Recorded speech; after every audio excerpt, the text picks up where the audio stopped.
more with Kroger Plus. This Wednesday is Kroger Plus Senior Discount Day, when you'll save an extra 10% off groceries with your Kroger Plus card. If you haven't signed up, do it today for future savings at Kroger. Don't miss Kroger Plus Senior Discount Days. Here are more ways everyone can save this week with Kroger Plus.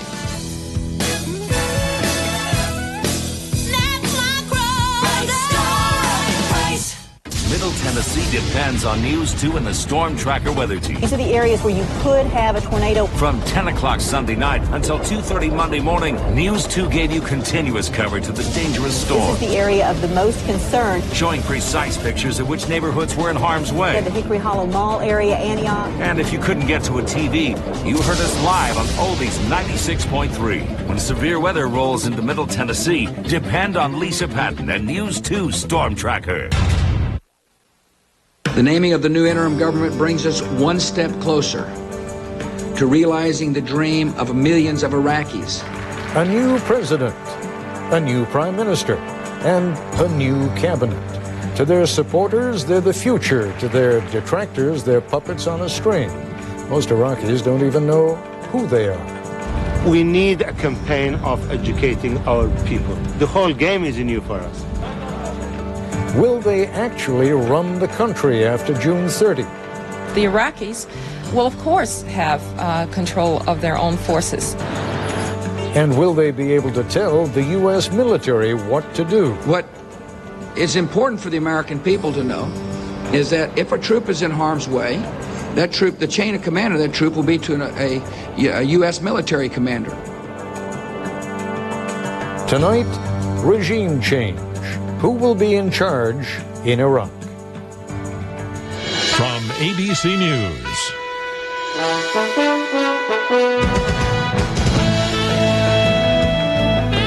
This is Nightline.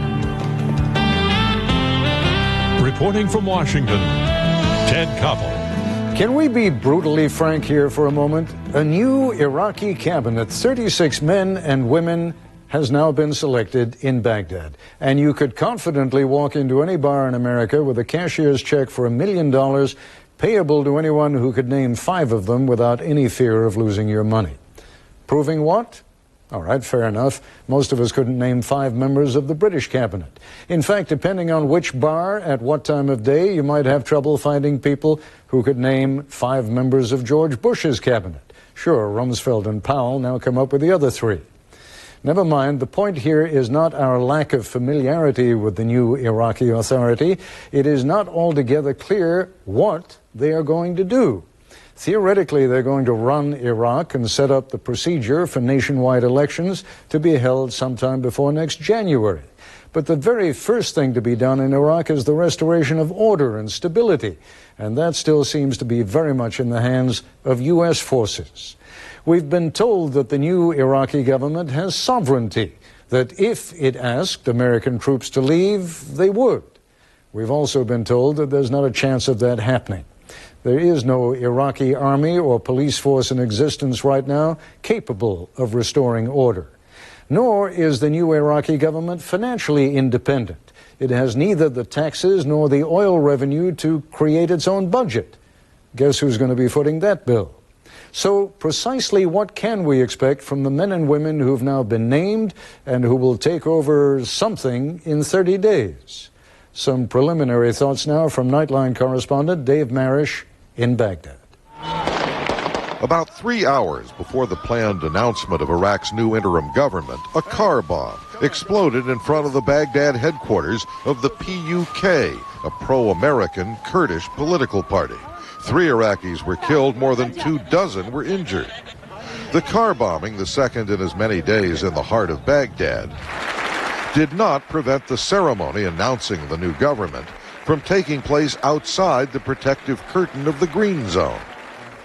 Long live an Iraq of Arabs, Kurds, and other peoples and brothers brought together as pieces of the whole of our precious homeland.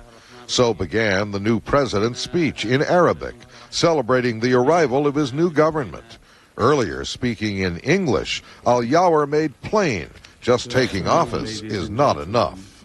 We, the Iraqis, also look forward for being granted full sovereignty through a Security Council resolution to enable us to rebuild a free, independent, democratic, and federal unified homeland. President Al-Yawer wears one of his credentials, the robes of a sheikh of one of Iraq's largest and most powerful tribes. He's a Sunni Muslim, but many of his tribesmen are Shiites, and his good relations with both groups and the Kurds helped push him into office. His prime minister, Iyad Allawi, has even closer ties to Iraq's Western allies. A British-trained physician, Allawi went from Ba'athist in Iraq to espionage agent in London and plotted unsuccessful coups against Saddam Hussein. In his only ceremonial remarks in English, Prime Minister Allawi gave President George W. Bush what some in TV call the money bite. I would like to thank the coalition led by the United States for the sacrifices they have provided in the process of the liberation of Iraq. In return, the American president gave the new Iraqi leaders his blessing. The naming of the new interim government brings us one step closer to realizing the dream of millions of Iraqis, a fully sovereign nation with a representative government that protects their rights and serves their needs. But in answering questions, the president insisted this was no American-run selection. From my perspective, Mr. Brahimi made the decisions and brought their names to the Governing Council. As I understand it, the Governing Council simply opined about names. It was Mr. Brahimi's selections. Mr. Brahimi is UN Ambassador Lakhdar Brahimi, and that's the way the selection process was supposed to run. But Ambassador Brahimi's selections, nuclear scientist Hussein Shahrastani for prime minister and 81-year-old former diplomat Adnan Pachachi for president, were both booted by the Governing Council. Just 2 hours before the new government ceremony, another car bomb went off at a gate of an American military base in the town of Beji, about 150 miles north of Baghdad. 11 Iraqis died, 23 more were injured. And once again, the new political leaders in Iraq and their American military allies were confronted with the country's life and death issue, security. I'm Dave Marish for Nightline in Baghdad. So will these 36 people be a government in anything but name? I don't think, 36 people with basically minimal authority can control anything. This is now going to be the government that will have to show to Iraqi people that it can deliver a rational outcome between the occupiers and the insurgents. That will be a very demanding task. That conversation when we come back. This is ABC News Nightline, brought to you by Mitsubishi Motors.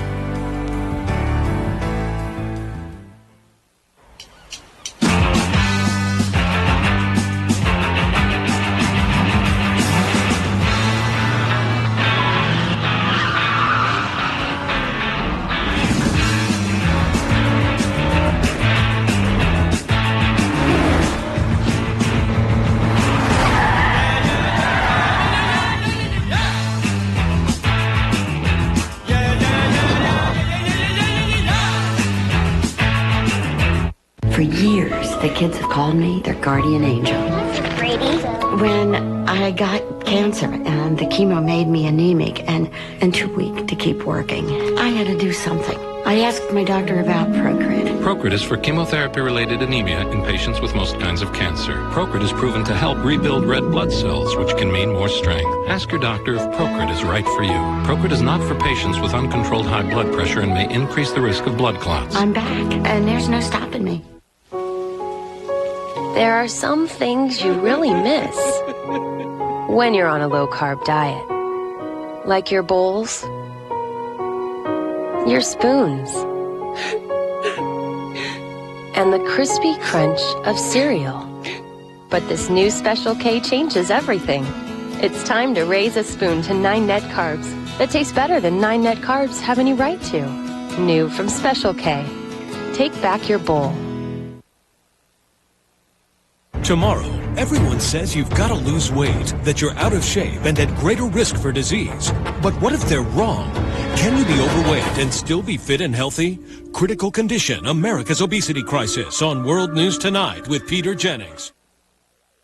Fresh, made to order. Sonic's got it, others don't. And now you can get 5 made-to-order Sonic burgers for $5 after 5 p.m. every Tuesday. 5 burgers for $5 after 5 p.m. on Tuesdays. It's not just good, it's Sonic good. Introducing Sonic's new Fresh Taste Salads. Grilled chicken, jumbo popcorn chicken, and our Santa Fe grilled chicken salad, each served with your choice of Hidden Valley dressings. They're a light, fresh, and delicious addition to the Sonic classics you already love. It's not just good, it's Sonic good. Polite society tells us that it's rude to stare. But then along came the 2005 V6 Nissan Altima.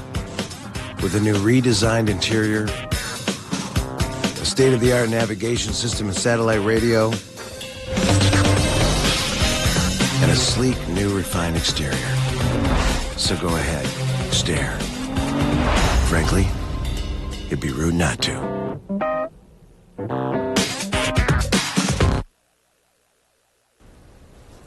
Joining us tonight, Yusuf Ibrahim. He's Managing Director of Strategic Energy Investment Group. Mr. Ibrahim also spent 24 years as a correspondent in the Middle East for the New York Times and the Wall Street Journal. Robert Orr was sent to Iraq as an independent expert to advise the Coalition Provisional Authority and the Pentagon on reconstruction. He is also on the faculty of the Kennedy School of Government's Belfer Center for Science and International Affairs. And Yasmin Bahrani, a features editor at USA Today, is an Iraqi-born American who has many family members still in Iraq. Yusuf, I'd like, if I may, to begin with you. I've already acknowledged that to most Americans the names don't mean much. But is there anyone who was named for this new government who suggests to you that there are big changes in the works or that something extraordinary has happened? Well, if I were to go by the initial judgments of the Iraqi men in the street, in most interviews today, most Iraqis expressed disappointment. They felt this is not much of a change. This is not, after all, an elected government. It is a selected government. And the feeling was that nothing was going to change. The mission of this government is to expedite the exit of American forces from Iraq, but it does not appear that it can do this since it does not have much of an independent authority, and it is, in fact, a product of the American presence in Iraq. That's what you hear, anyway, from the Iraqis I've already spoken with. Mr. Orr, when I say to you, is there anything about this 36-man and woman group that surprises you or gives you source either for optimism or pessimism, what would you say? No big surprises here. Maybe the only surprise to note is that the Iraqi Governing Council had enough chutzpah, if you will, to insist that their candidates be taken both for prime minister and for president. On a process note, that's important. Iraqis taking control of their own destiny. At the same time, this is a very importantly narrow group of Iraqis that took control, and that may produce some problems down the line. Yasmin, as you talk to friends and family back in Iraq, or as you read the Arab press, can anything be said already of the nature of this group and where it's going to lead and what the reaction of people is going to be to it? I'm not sure what the reaction would be, only that the Iraqi people, one must keep in mind, they are so used to be living under a dictatorship. They've lived under dictators for decades, so they are unfamiliar with expecting much from their leadership. So I don't think that they're surprised that somebody chose a leader for them.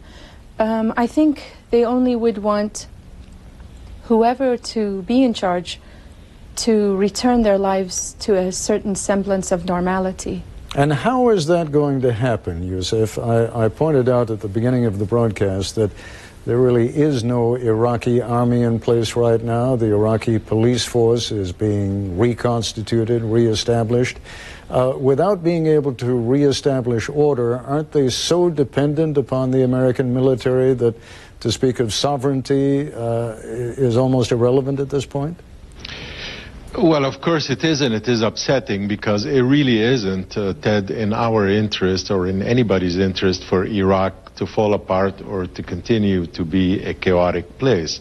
After all, it is a very important oil producer in an extremely important oil-producing region. Nevertheless, when I look ahead now for an exit, I don't find an exit from the Republican neoconservatives who got us into this mess in the first place. I don't need to go over this, we know all the facts. But I'm looking ahead at the Democratic Party, and the only clear voices coming out of the Democratic Party are what I call the neoconservatives of the Democratic Party. You know, Mr. Galbraith and Leslie Gelb, formerly of the Council of Foreign Relations, have both advocated the division of Iraq into 3 countries as a way for us to get out. A Kurdish country, Sunni country, Shiite country. Well, that's not going to get us out. This is going to promote a civil war, and in fact is going to upset the entire oil production region. With this kind of government, the Kerry approach will not work because NATO is not going to come in, the French are not going to help, and the United Nations has pretty much said it's not going to help. So my problem here is looking ahead. I don't see an exit. Fair enough in terms of raising a problem, Mr. Orr. Can you offer some hope for solutions? Does this entity, which after all is only being put in place to help make the elections happen between now and next January, does this entity have the capacity to do anything on its own? This entity will have to do some things on its own if it is to survive. They can gain legitimacy in one of only really 2 ways. One is deliver the goods, deliver some social and economic progress, work with the U.S. to provide security, deliver a political process that ends in elections. The other option is to simply attack the occupiers and blame them for everything that goes wrong. Unfortunately, the second path is much easier than the first, and I think we can expect a lot of that over the course of what I think is going to be a very difficult summer. But all that they have to do, all that this transition government has to do, is get the process to those elections in January. That's all they've really been asked to do. So if you put a very minimal bar out there, it is possible that they can get over it. But there is going to be a very difficult political process behind the scenes, and I think also in public. It will involve not only Iraqis arguing with Iraqis, but it will also involve Iraqis criticizing the U.S. quite severely. One of the questions, of course, is going to be, can Iraq survive the next 6 months until they have an election? I'll pick up on that theme when we come back in a moment.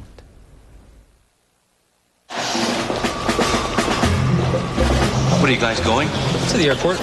What about the rollout? We're on it. You're on it? On schedule? On schedule. On budget? On budget. Online? Online. On target. On track. And the prototype? On a plane to Tokyo. Carry on. Carry on. Carry on. Carry on. You carry on.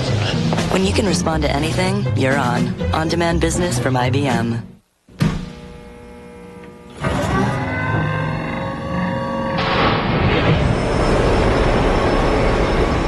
You'd expect a luxury sedan to have aerodynamic lines. But Lexus engineers went a step further. Dimpled panels were used on the undercarriage to reduce noise and lower wind resistance. So it's aerodynamic from every angle. It's a beautiful morning. I was never one to sleep in, which is good because being a teacher, you never really get to. After all these years, I have to say I still look forward to going to school. And I'm pretty sure the kids do too. Ask your doctor today about Vioxx and find out what Vioxx can do for you. My doctor prescribed Vioxx and I stayed with it. Vioxx. Living room you can track sand through, $0. Dining room where you can laugh with your mouth full, $0. Bedroom where you can stay up way past your bedtime, $0. Weekend house rules, priceless. Use your MasterCard and you could win your own weekend house in our Weekends Matter sweepstakes.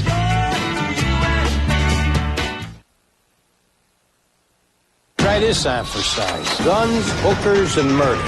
And that's all before breakfast. Buckle up for NYPD 24/7. Good job, brother. Coming in 3 weeks, the real NYPD. NYPD 24/7, Tuesdays at 10, 9 Central. Hi, I'm Howard Oles, and this is Faith Break. What do you like most about your future spouse?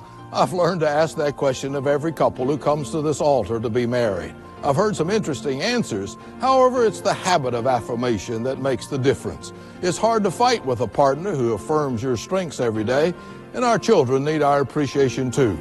Life can beat us and defeat us and leave us feeling kind of low. That's why we need a family to restore our souls. And I'm back once again with Yusuf Ibrahim, Robert Orr, and Yasmin Bahrani. Yasmin, give me a sense of what this group can do between now and next January. Is it in any respects a sovereign government? I'm afraid not. I think you know that they really don't have much authority. In the end, the final decision remains with the United States representative, Negroponte. The governing council, the CPA, has dissolved, but the U.S. Embassy will be in its place. I think what's really important is remembering that this has to work for the Iraqi people. It doesn't matter if this government appeals to the United States or to the United Nations or for whoever.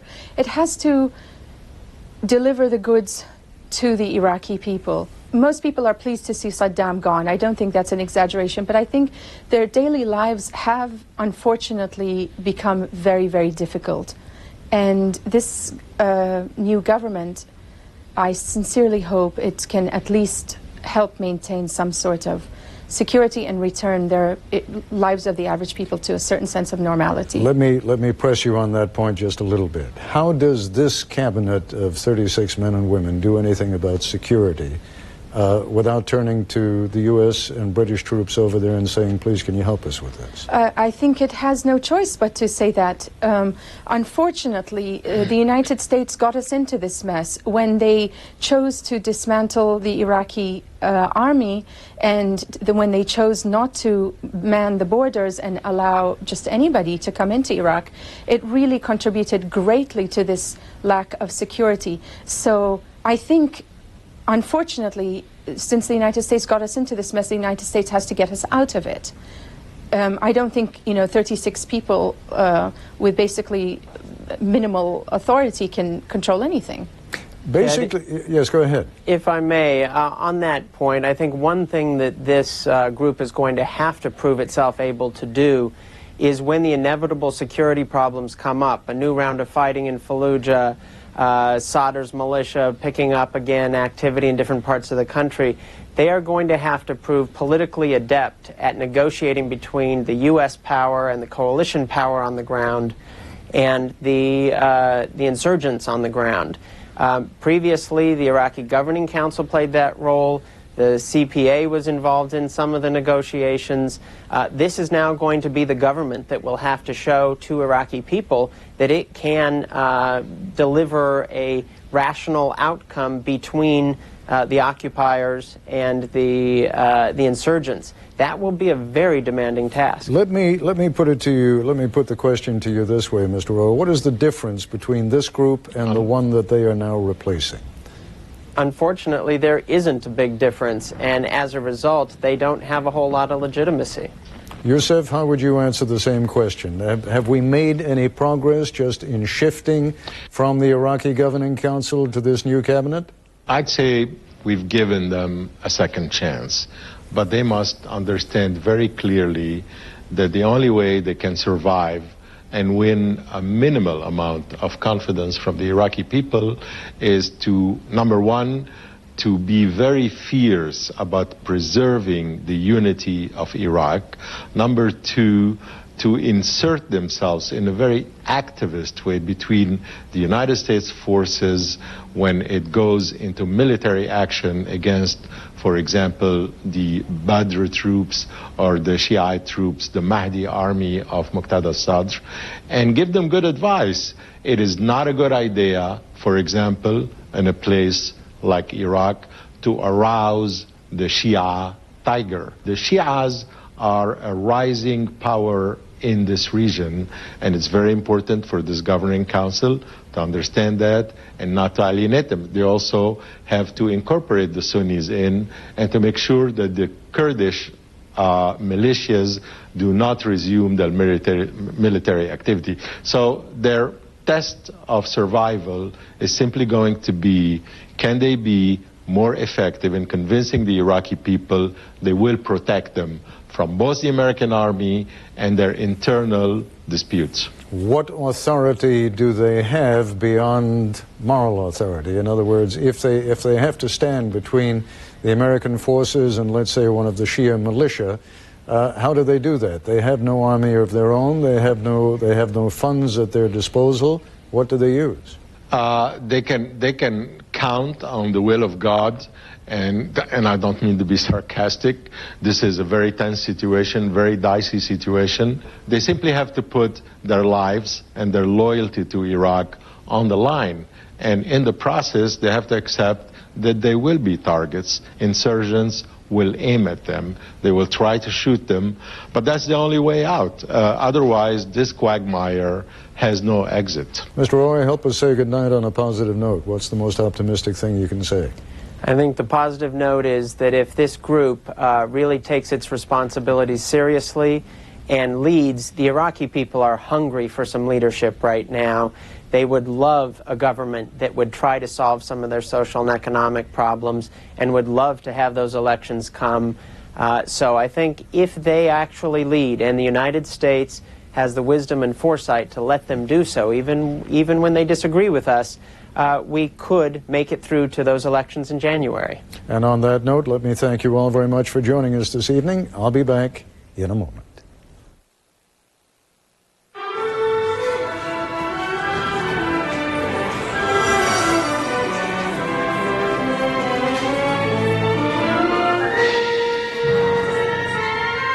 What are you doing? Shopping.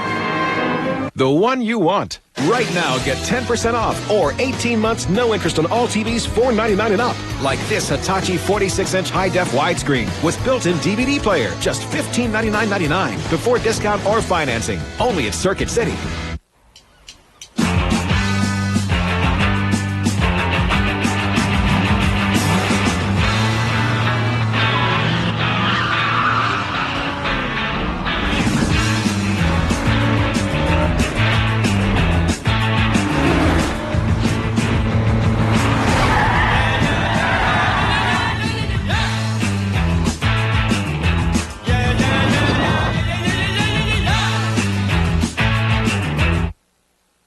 Friday, what in the world is so special about this one teenager? He bowls, plays basketball, and at his prom, just look at him dance. After you meet Doug. Okay, I don't have legs, big deal.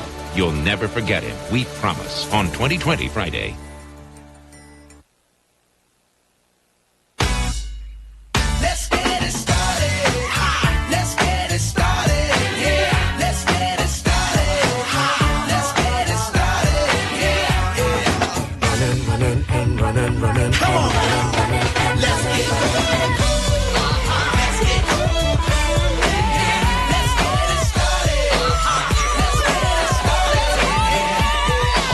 NBA Finals starts Sunday at 8:30 Eastern, 5:30 Pacific on ABC. Eating right never tasted so great.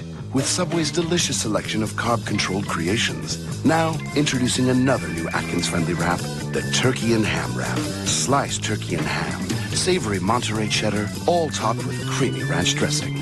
Now this is how you eat fresh. Subway, eat fresh. Planning an outing? Box lunches from Subway are a great choice. This summer, replace your picnic basket with a picnic box. Subway, eat fresh. Nature's Market. Eat healthy, be healthy. Summertime means fun for kids, but don't let your kids' eating habits fall by the wayside. Eat healthy and be healthy by keeping your kitchen clear of sugary snacks and stocked full of whole foods like fruits and vegetables, whole grain bars, and cereals, while remembering to make it fun. And you're on your way to a healthier day. Brought to you by Snapple and your Kroger Nature's Market. And that's our report for tonight. I'm Ted Koppel in Washington. For all of us here at ABC News, good night.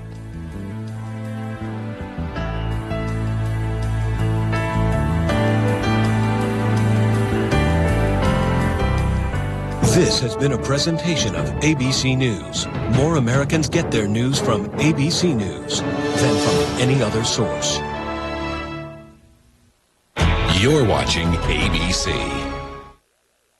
Live cash-free drawings every night, only on News 2.